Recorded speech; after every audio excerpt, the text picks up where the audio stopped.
This is the Rising Tide Startups podcast, where we chat with startup founders from all over the globe to help you escape the cubicle and begin your own startup journey. Make sure you take notes. Every episode of Rising Tide Startups is sponsored by Podbrand Media. Let Podbrand create and host your company branded podcast. Learn more at podbrandmedia.com. This is the Rising Tide Startups podcast. My name is Kevin Pruitt, and I have Jason Schappert with me today. Jason, thanks for joining us on Rising Tide. I'm super excited to be here, Kevin. Thanks for having me. I was just watching a quick YouTube video of a previous interview you had done, and I actually lost track of time, so I had to turn that off and jump on here real quick. But we chatted just briefly before we hit the big red record button. But Jason, if you and I met at a networking event, how would you introduce yourself to me? It's changed a lot over this year alone, Kevin. Previously, I would have told you I'm a flight instructor. Then I would have told you I was retired for a little bit. And now I'm in the business of helping people unlock financial freedom. I mean, that's a perfect pathway. I mean, it's a there's no twists and turns on that. It's a straight shot roadway. So you're the first flight school owner that has now become a financial advisor. So that is very, very true. It's a path not paved. Number one right here. So, hey, this is the $1 million question right off the bat. So how in the world does one go from college dropout to owning a business at flight school, and then all of a sudden you're a financial advisor? So walk us through that kind of journey quickly. Wow. So there's a lot of serendipitous moments that occur to make all of that happen, right? And you have to be willing to put yourself out there and put yourself in the game to receive those blessings on a part of it. So yes, I may be a college dropout, but I got to learn a lot through the School of Hard Knocks. My parents, both entrepreneurs. That's the badge of honor. I didn't mean that as a criticism. No, I totally get it. I totally get it. I'm a 3-time college dropout then, to add to the whole story there. I totally get it. And I received that badge of honor. I grew up in an entrepreneurial family. Both my parents run a pest control business, a humble little pest control business. So I grew up killing bugs with Dad. Yeah. And it sounds silly, but that taught me so much, Kevin. I mean, think about it. I live in Florida. Mm-hmm. So imagine killing bugs There's in a few August. pests in Florida. Oh yeah, funny story. We actually moved to Florida for the bugs. We used to live in Maryland, and Dad wasn't working in the winter, so my parents literally said, "Where can we move that we have better business?" So we came to Florida for the bugs. I jokingly tell people. We ended up here, and summer break. There was no summer vacation, summer camps and stuff. It was killing bugs with Dad, and it teaches you so much about customer service. Mm-hmm. You're a bug guy in August. You're sweating like crazy, crawling under houses, crawling in attics. I learned hard work, customer service, solving issues, all that stuff, running a route, all these different things from my dad. And my dad is still doing it to this day. He's 62 years old. He and Mom are still running the business together and are loving it. Well, most days they're loving it. And I learned a lot from him. And you're probably wondering, okay, Jason, that's pest control. How did you get into airplanes? Well, my father was very wise. He said, Jason, while the bug business is helping us to be a middle-class family, I don't want that for you. You need to go figure out your own thing. You can learn from me and work here, but this is not going to be your business. I don't want you in bug work, right? It's too messy.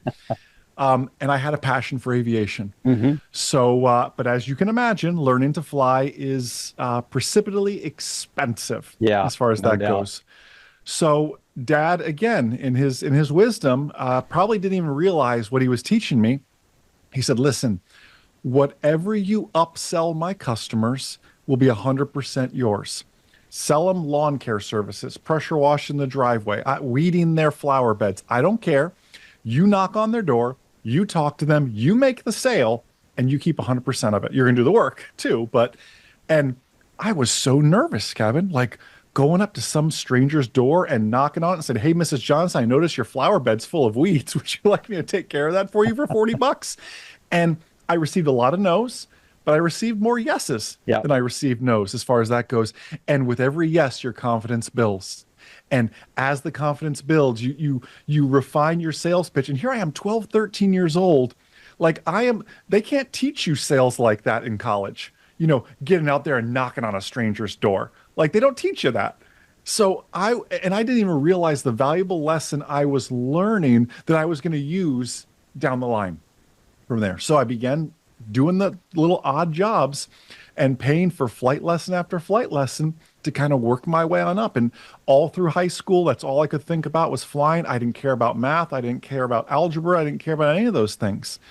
It just kind of went that route. And then just one more serendipitous kind of moment here that will help meld all this together. Back to being a bad student. I loved flying. I hated algebra. I'm now a senior in high school. I'm studying to become a flight instructor, which is, a higher level of learning to fly. And I've got a 1.8 GPA. And my guidance counselor comes to me and says, Jason, if we don't get you to a 2.0, you're not going to walk. You're not going to graduate. Wow. So, okay, what am I don't like math. What am I going to do? She said, well, we've got this class. It's an easy A. It's called television production. So I walk into Mr. Wallace's television production class and he says, Jason, if you're willing to do the morning announcements, which is on camera, reading off a teleprompter, you do the morning announcements every day, I will give you an A because no one else wants to do it. Everyone else is scared to be on camera. I'm thinking, I can't afford to not graduate. My parents will be real mad at me. Sure. And I've been talking to little ladies about cleaning their flower bed anyway. So exactly. I'm not scaring anybody. How hard could this be to talk in front of a camera? So here I am, and I just built this muscle of talking to a camera, expressing myself on camera, reading off a teleprompter. And sure enough, we've been doing that for the past 16 years of literally teaching people to fly on the internet. I'm skipping 16 years ahead now, but our business, it essentially was, we were the largest online ground school. We taught we taught you everything. Anything. If the FAA had a test for it, we produced the curriculum for it, whether it was books, mostly video, webinars, all that sort of stuff. My entire career has been doing what you and I are doing right now. If people are actually watching this rather than listening, is talking to people on a camera.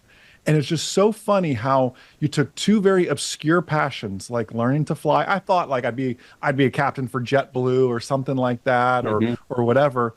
But when you are open to opportunities and looking for them, for that matter, sometimes they find you, and you've got to seize those opportunities as well as in the startup world. Man, that is a very connected, serendipitous path you just described there, and I do have one question. So this was actually an online flight school. Was there any brick and mortar version to this at all? And the funny thing about that is, I thought that was the path I was going to go. So originally I wanted to be a military aviator. I was too tall. I thought I'd be an airline pilot, but every airline pilot I knew was always gone. They were never home. I knew I wanted to have a wife and kids one day, even young. I'm thinking that's not a conducive for healthy marriage and everything else.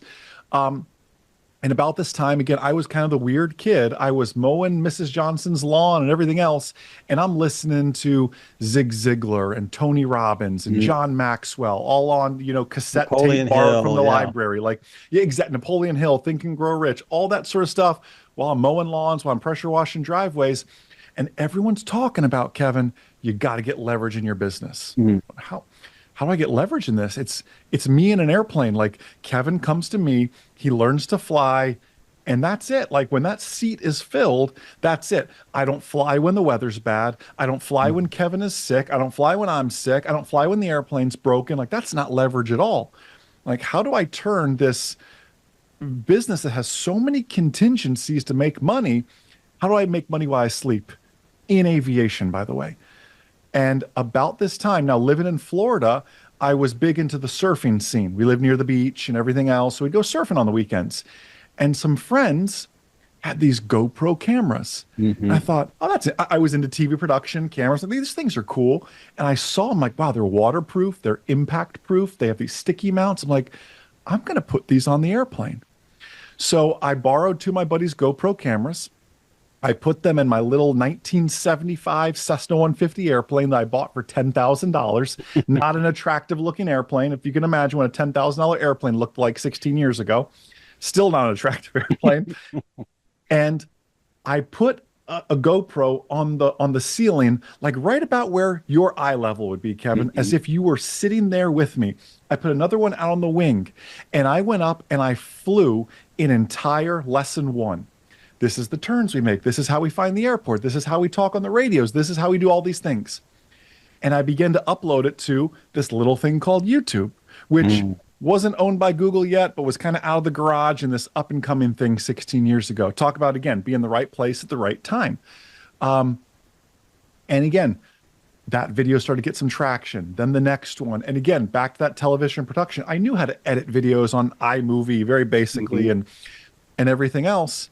From there, we put the videos behind a paywall. And I began telling my friends, I think I'm going to teach people to fly on the internet.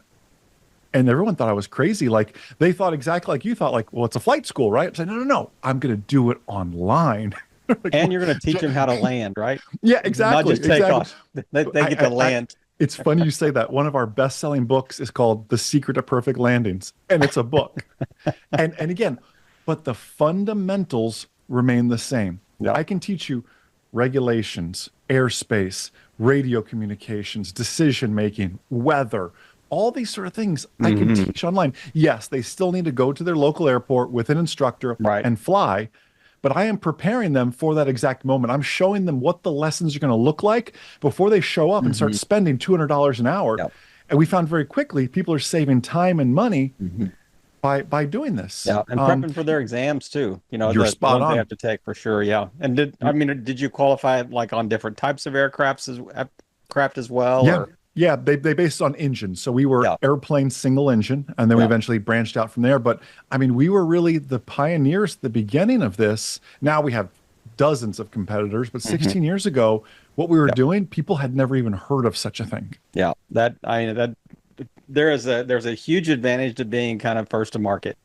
Sure, on something like but that. Sometimes pioneers get arrows too, as Jim Rohn says. That's exactly, yeah. Maybe it's the guy selling the pitches and the shovels, you know, out in the gold rush that made the money. But exactly, yeah, you certainly. I mean, I really applaud your, just like, you know, you can't teach really an entrepreneurial eye. I mean that gear, that DNA molecule that you've got inbred in you that said, you know what, I can see opportunity in front of me. It's not an obstacle; it's an opportunity. And I just applaud that, how you've taken that journey, you know, from weeding flower beds, but with a dream and a vision, sure, you know, as part of that. But and to that point though, like, it's not all, you know, sunshine and rainbows either, though. Sure. To go back to Napoleon Hill says, in every adversity, there's the seed of a greater advantage. He said that in Think and Grow Rich. And if people haven't listened to Think and Grow Rich or read it, it's a must. I'm sure most of your listenership has. Yeah. In every adversity, there's the seed of a greater advantage. Well, what is a seed? A seed is nothing unless I put it in good soil, and I water it, and I bring it in when it's too cold. I put it out in the springtime, and when it turns into a little shoot, I give it some sun. I mean, you have to nurture this thing. So next time you hit that brick wall, say, okay, this is unfortunate, but where is the greater advantage to this? Sorry to use so many aviation analogies, but if I'm flying from where I live in Naples, Florida, and I'm trying to fly to Los Angeles, let's say, you would think I just draw a straight line there, and I try to. But the reality is I'm almost off course like 99% of the time, because there's weather, because air traffic control takes me a different direction, because there's more favorable winds here, or the headwinds blasting me around this way. Yep. But I know my goal is to get to Los Angeles. And entrepreneurship is the same thing. I know my goal. This is the destination. You're going to be off course 99% of the time, just deviating around that course line, right? But you have to know the outcome. You have to know the goal. One of my favorite airplane illustrations is just about being on course as an entrepreneur. You know, if you're one degree offline, you know, by the time you go from LA to Boston, you end up in DC. I mean, you miss it. It is, it's amazing how just 1 degree would make that big a difference. But let's talk about, you know, kind of the maturity of that business. And somebody comes to you and says, hey, you know, you're actually attractive to, you know, to a potential buyer. And, you know, some of the interesting stories you had around, you know, cleaning up your books. I've heard you, you know, talk about that, and, you know, really preparing a business for acquisition. So what are some of the lessons that you learned in that? Well, you're exactly right. It wasn't that simple. So we never sought anybody out. We were always sought out. And I can explain more on kind of how they found us and everything else, because I'm sure that could be of interest. The first one came to us, private equity, once again, big firm came to us, great people. But the problem was we were at the time a 15-year-old business that I was still running like a mom and pop business. And there's nothing wrong with running it like a mom and pop startup culture. Like that can be a cool vibe. There's no doubt. But when I say I was running it like a mom and pop, I was running personal expenses for the business. I'm just being honest because we've all been there. And there's always the temptation to do that, right? My books, Kevin, were such a wreck that when they got in there, they couldn't make heads or tails of it. And I will never forget, after all these NDAs, after all this due diligence, this process was 6 months long. To get to the end of a 6-month process, and they say, hey, Jason, we believe you actually have a good business. We just can't make heads or tails of it. There's ad backs here. There's take this out here. You stayed at a Ritz-Carlton here when you probably could have stayed at a Marriott. And there's all this other stuff. And I'm like, wow. And they gave me the lesson that said, it's time to start running this, I'll paraphrase, like a big boy business, essentially. They said it more professionally than that, but it's time to grow up, kid, is what they really meant by it. And that really hurt. But if we believe the maxim that we just said, in every adversity, there's a seed of a greater advantage. Okay, why this hurts, it stinks, what can I do to get better? Well, we brought in the bookkeeper. We actually brought in a CFO. Think 15-year-old, multi-million-dollar business, 33 employees, and I didn't even have a CFO. Like that's how mom and pop we were. Yeah. And even a fractional CFO would have been better than no CFO. And we cleaned everything up. And sure enough, we were approached again, probably about 12, maybe 18 months later, by a private equity company that was actually a customer of ours, believe it or not. They kind of looked and said, we're spending a lot of money with this company. Why don't we just scoop them up for a strategic acquisition? So we went that route. And again, the books were spotless. We went through tax diligence. The due diligence is off the charts when you get to these big, high-level PE firms. And we went through everything unscathed because the first loss really prepared us for that. Yep. And by the way, this was a larger dollar amount than the first PE firm was even talking about, larger multiple, et cetera, et cetera. Yeah, but it was a lot cleaner product that they were looking at too. They had a lot more confidence in their due diligence process and that what they were buying you're exactly right. They were getting. So. You're exactly right. So let's talk about that day. You sit down, you get that check, you get a transfer into your bank account, and you're thinking, "Wow, honey, we are going to Vegas." But what was your next thought that said? I'm guessing, I'm trying to personalize this a little bit. I'd be thinking, okay, what next? What's another opportunity? Because I don't want to just play golf all day. I'm a bad golfer to start with, but right. What was that transition? You're spot on. So day of, first off, the day moved many times, right? The day was a moving target. Just little things would happen there. You don't realize how many moving parts there are to this to make everything for a successful close. So a lot of moving parts. Finally, the day actually came after moving it, I don't know, 3 or 4 times. Day comes, my wife and I are refreshing our bank account over and over, waiting for the wire, so much so that we locked ourselves out of the bank account, which really freaked us out. So we had to call the bank. By the time we call the bank, the funds were in there, and it was exciting. It was great. You take a screenshot of it. This is awesome. Then 24 hours go by, Kevin, and you're like, this is what I've been doing for the past 16 years. This was my baby. This was the thing that when I was dead broke, it bailed me out. This is the thing that's always saved us. It's not right, but I put a lot of identity into the business, and that's not correct. And that's a discussion for another day. But you're right. It's natural, maybe not correct, but it's natural. So I was kind of sad. Say 24 hours later, first 24 hours great, next 24 hours I was genuinely a little bit sad. And then you're exactly right. My wife and I kind of looked at each other and asked that same question: what is next? Because we don't really play any sports. We like sports. We just don't have time to play any sports. Business is our sport, we always jokingly say. And humbly speaking, I believe when somebody has a gift, you have a fiduciary responsibility to utilize that gift and share that gift. That is your God-given purpose, right? To utilize that thing. So While we retired for maybe 48 hours, we said, what is next? And how can we maximize our talents? What are our talents? And initially come back to, well, I'm good at flying. I'm good at airplane, and everything's airplane related. And my wife was the smart one, said, while all of that is true, you're a great teacher. And one thing you've done is over the past 16 years is you have stewarded our family's finances through investing, through savings, through even without the sale of this business, you've been setting us up for success all this time. That's what you need to go teach people to do, because they don't teach that in college. Right. They don't teach you. Like, I love my wife. She always jokingly says she has a master's degree and she graduated with her master's in business, and they never taught her how to fill out a check. And I know checks are a little antiquated, but you got to think like this is like basic stuff, guys. Yeah. So how can we get back to the basics? How can we create a fintech that helps people from a knowledge standpoint as well?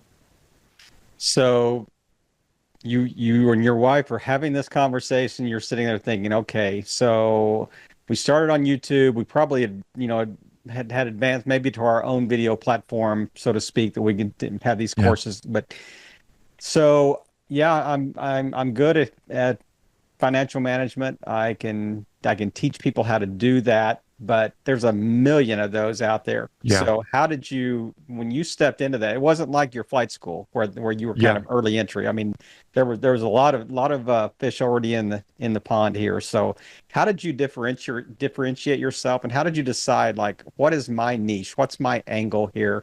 What's my unique selling proposition? Very well said, because you're right. When we stepped into aviation, no one had ever heard of that. And while that is an advantage in this context that we're sharing, it seemed like a disadvantage back then, right? So going into a niche that you already have the Dave Ramseys of the world and all these financial experts, everything else, how do you make yourself different? And that's exactly where we started, actually. We said, okay, we have this gift. We're good at taking complex subjects and breaking them into plain English. What do we do with this now? Because you're right, it is a very crowded space, and how do we differentiate ourselves? And the first thing we looked into is, who is the underserved market? Where is the opportunity, and who needs help? Because one thing we did very well in aviation is we treated everybody like family. So we kind of stepped back and said, okay. And when I say we treat everybody like family, I mean, they came up to us at trade shows and they knew our animals' names, they knew our kids' names. We were just this big family. We said, how can we take the same approach, and who is that customer avatar? And we kind of came to this conclusion of, you know what? It's that 30-year-old firefighter. It's that 35-year-old nurse. It's these people working 12-hour shifts, making 60 grand a year, working their booties off, that have a kid at home, a spouse at home, and don't have time to figure out their finances and everything else, and wonder, why do I have more month than I have money? Yet they're running into burning buildings, they're saving our grandparents' lives, they're doing all these things, and they're so underserved. And they're actually being hurt by the big banks who say they're all for financial literacy, yet you look at the big banks and they sure make a lot of money off of NSF fees and late payments and everything else. So we said, that's our avatar. Right? It's this Gen Z, it's this younger demographic that's serving its communities that we can really grow up with. And that's who we began to target, and that's who we began to speak to.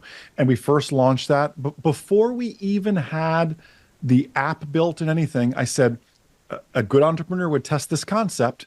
So I said, where is that demographic? That demographic lives on TikTok. We went out, we posted one TikTok video in the same vein of, I'm going to teach financial education. Well, I mean, lo and behold, in 3-4 months, we grew that to 40,000 followers, all organically, not doing anything. My wife and I looked at each other and said, this is our market. These are our people. These are the people that are hungry for the message, right? So you have to identify that in any startup. And that's going into a very crowded space, because you're right. There's already a Dave Ramsey and a Grant Cardone and all these people, but they serve very different audiences as well. Listen to who calls in a Dave Ramsey show, right? They're a similar age as Dave Ramsey is. Who's the young guy that's going to fill that gap and talk to the younger demographic and speak to them? Because I've been there, done that. I've been broke. I've had all those things. I've had the tow truck at the end of the driveway wanting to take my car. Like, we can speak at that same level, and I crawled my way out of it, and here's how you can too. Right? So you've got to kind of know your story and know how to present that to that demographic. And so that was the big differentiator for us.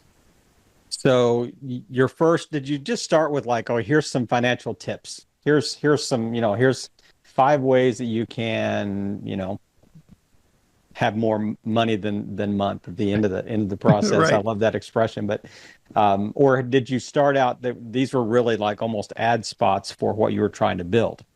You're spot on. I believed what I thought the product should be, but that's not always right. Your audience at the end of the day gets to vote with their wallet, is how it really Mhm. works with any business product. So what I began to do is I said, I'm going to put it all out there. I'm not afraid to talk about anything. So I said, I'm going to talk about, should I lease or buy a car? Yep. How does the credit score system work? Do I rent or buy a home? Is 8% too high for a mortgage? I Mm. just went down the gamut of Mm. all these things and said, what is going to resonate with this crowd? And honestly, it ended up being a little bit different than I thought. I thought it would be the sexy topics like, do I lease a car or buy a car? Yep. At the end of the day, these people are actually wondering like, how do I even get to that point? Like, we mean lease a car, or buy a car. Like, I'm scared to even walk in the dealership. I don't even know what to ask. Yep. And you're talking about lease or buy a car. So I really had to wind it back. I'm thinking these people are intimidated to walk in and they're just buying a $20,000 Camry and are scared they're going to get taken advantage of. Mm. How do they know they're getting even a good deal? How do they know the right questions to ask? So there was the lack of financial literacy that we had to start with. These people aren't buying BMWs, right? They're buying a 4-year-old Toyota Camry, and that's a stretch for them Yep. even. So I learned so much about who our customer is by throwing a lot of stuff out just on social media. Yes, it cost me my production time and everything else, and seeing what sticks and what resonates Yep. with our audience. And the MooLa app was really built around that. I love the process you took, and we're going to take a moment and just listen to a word from our sponsors right now. But when we come back, we're going to take a deep dive into MooLa. At Navicus, we know you spend far too much time on administrative tasks. Let us take those off your plate so you can focus on the highest value activities in your business. We have highly trained, highly vetted specialists ready to take on those administrative responsibilities at an affordable and effective rate. Check us out at navicus.com, proud sponsor of Rising Tide Startups podcast. We are back. It is my pleasure to talk to Jason Schappert today. Jason, thanks again for being on Rising Tide with us. And we told you after the ad break, we were going to take a deep dive into MooLa, and you had just touched on kind of, how you structured the build of the app. Mm-hmm. And so talk us through that process and where you are today. Sure. Well, the interesting thing was, as we were sharing before the ad break, we had to figure out, what does this app look like, right? I mean, some people may disagree with this, but in a way, it's a democracy out there, right? Mm-hmm. They get to vote with their Yep. wallets. Yep. So I want to make this for the proper customer avatar. And what I was finding is these people, our MooLa members, as they call them, are looking for the basics. When I say the basics, I'm talking my mother's envelope budgeting system. And I said, this is a technology play. I can do this all day. So we went out and we essentially have a whole savings program, basically as their banking partner, and we created pockets. And when they download the MooLa app, and yes, they get their debit card and everything else, but in the app, they have the ability to make their pockets, their dining pocket, their travel pocket, their savings pocket, their private school education pocket for their children, whatever it is. And they are stashing money away.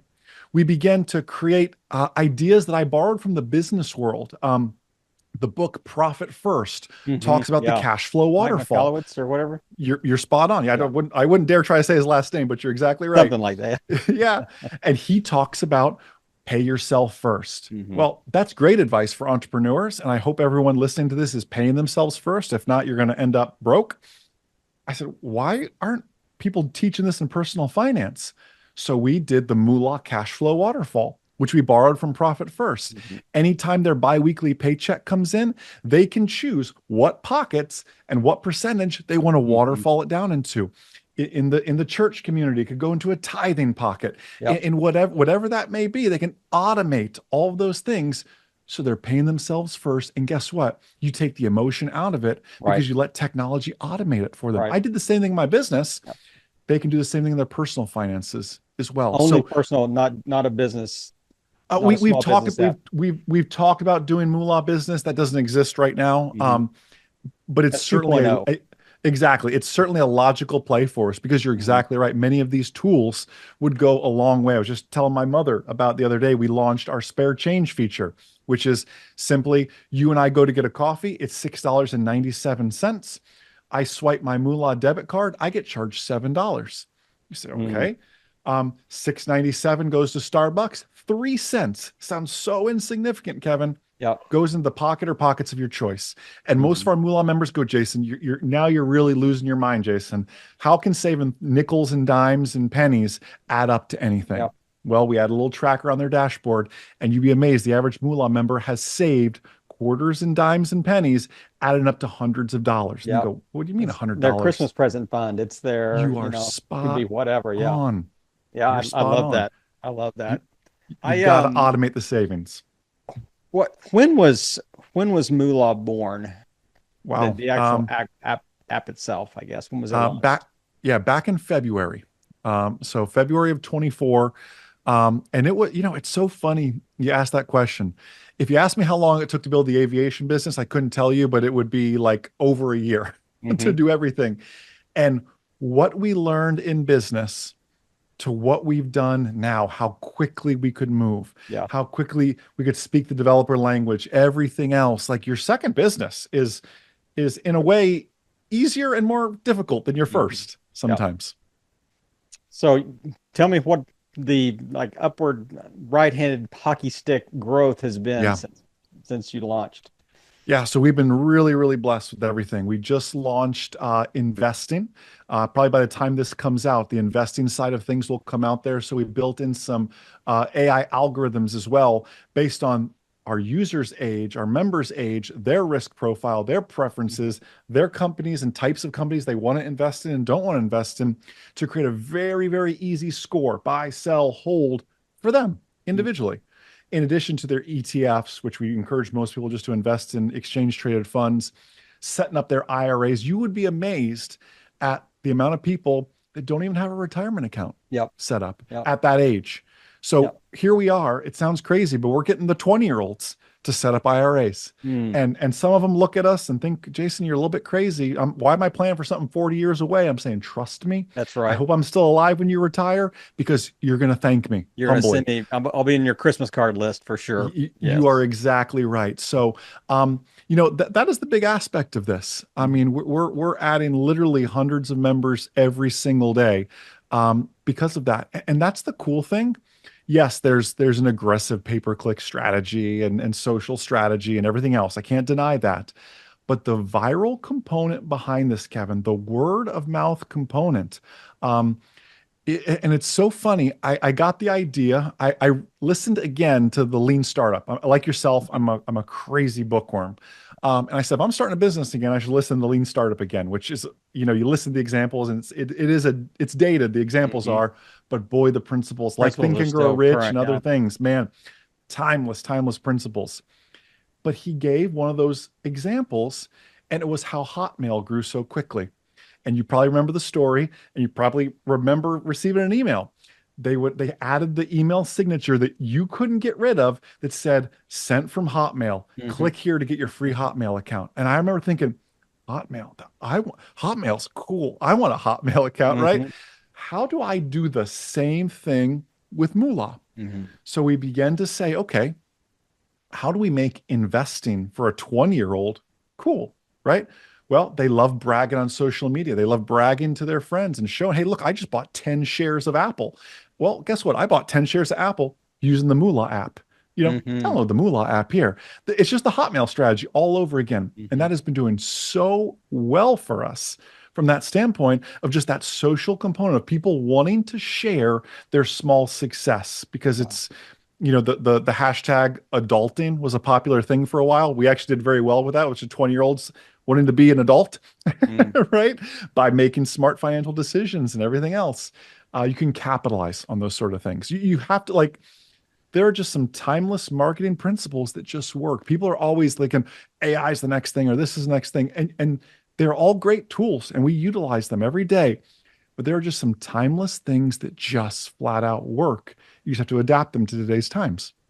Man, this has been such a great chance to let you just share, lessons learned and the pathways that you've taken and the things that, worked or didn't work, but how you really capitalized on and been very opportunistic, and really reading the proverbial tea leaves, that were out there that before you that said, this is the path that I need to take to reach the avatar that we Yes. believe is our ideal client profile. So it is an amazing story.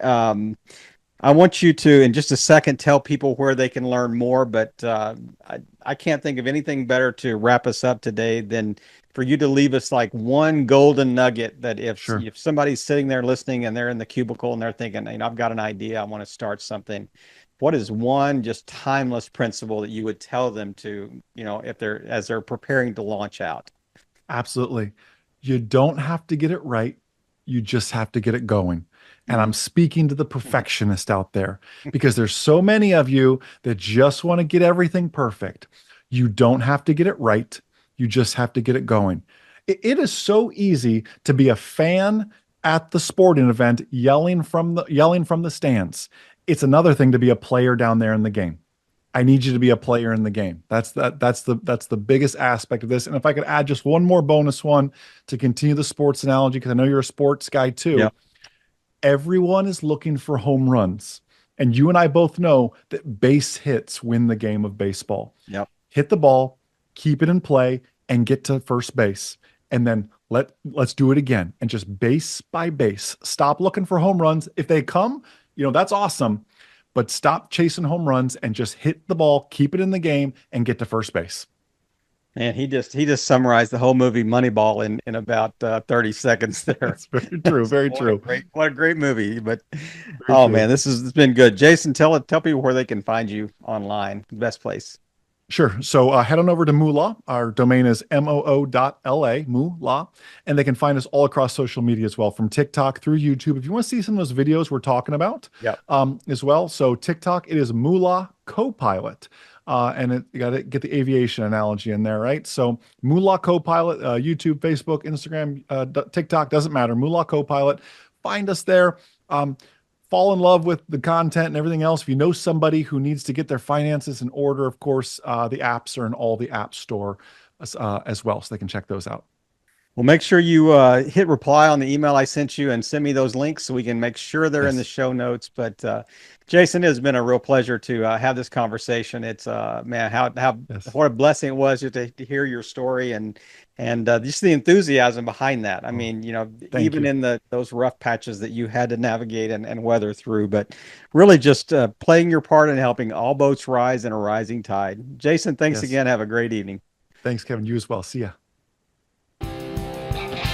I hope you heard some great takeaways from our guests today. Make sure you reach out to them and thank you again for playing your part in helping all boats rise in a rising tide.